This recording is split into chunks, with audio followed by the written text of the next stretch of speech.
Hello, today I will be reading from the book of John, chapter 5, the healing at the pool. Sometime later, Jesus went up to Jerusalem for a feast of the Jews. Now, there is in Jerusalem, near the sheep gate, a pool which in Aramaic is called Bethsaida, and which is surrounded by 5 covered colonnades. Here, a great number of disabled people used to lie the blind, the lame, the paralyzed. One who was there had been an invalid for 38 years. When Jesus saw him lying there and learned that he had been in this condition for a long time, he asked him, "Do you want to get well?" "Sir," the invalid replied, "I have no one to help me into the pool when the water is stirred. While I am trying to get in, someone else goes down ahead of me." Then Jesus said to him, "Get up, pick up your mat and walk." At once the man was cured. He picked up his mat and walked. The day on which this took place was a Sabbath, and so the Jews said to the man who had been healed, "It is the Sabbath. The law forbids you to carry your mat." But he replied, "The man who made me well said to me, 'Pick up your mat and walk.'" So they asked him, "Who is this fellow who told you to pick up and walk? Who is it?" The man who was healed had no idea who it was, for Jesus had slipped away into the crowd that was there. Later, Jesus found him at the temple and said to him, "See, you are well again. Stop sinning, or something worse may happen to you." The man went away and told the Jews that it was Jesus who had made him well.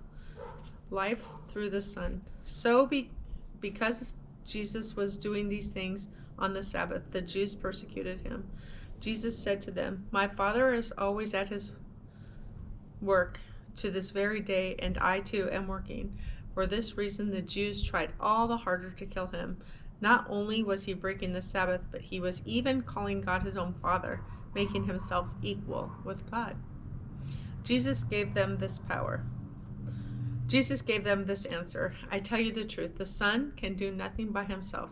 He can do only what he sees his Father doing, because whatever the Father does, the Son also does. For the Father loves the Son and shows him all he does. Yes, to your amazement, he will show him even greater things than these. For just as the Father raises the dead and gives them life, even so the Son gives life to whom he is pleased to give it. Moreover, all may honor the Son just as they honor the Father. He who does not honor the Son does not honor the Father who sent him. I tell you the truth, whoever hears my word and believes him who sent me has eternal life and will not be condemned.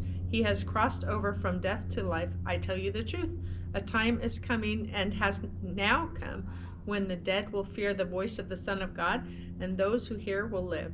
For as the Father has life in himself, so he has granted the Son to have life in himself, and he has given him authority to judge, because he is the Son of Man. Do not be amazed at this, for a time is coming when all who are in their graves will hear his voice and come out. Those who have done good will rise to live, and those who have done evil will rise to be condemned. By myself I can do nothing. I judge only as I hear, and my judgment is just. For I seek not to please myself, but him who sent me. Testimonies about Jesus. If I testify about myself, my testimony is not valid. There is another who testifies in my favor, and I know that this testimony about me is valid. You have sent to John, and he has testified to do the truth.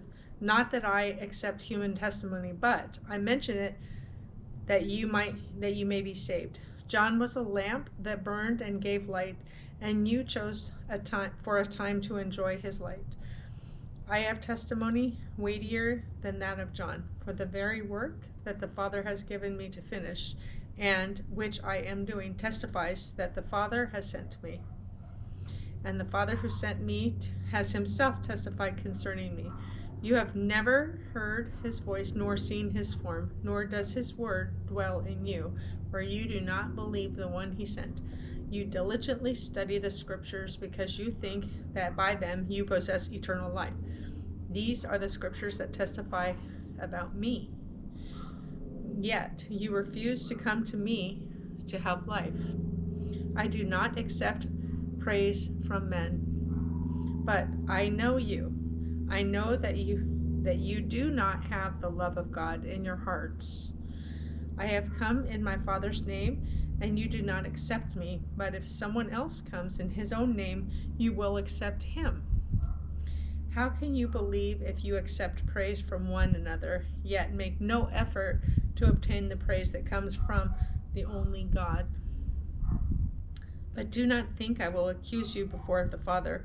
Your accuser is Moses, on whom your hopes are set. If you believed Moses, you would believe me, for he wrote about me. But since you do not believe what he wrote, how are you going to believe what I say? Very interesting. Thank you.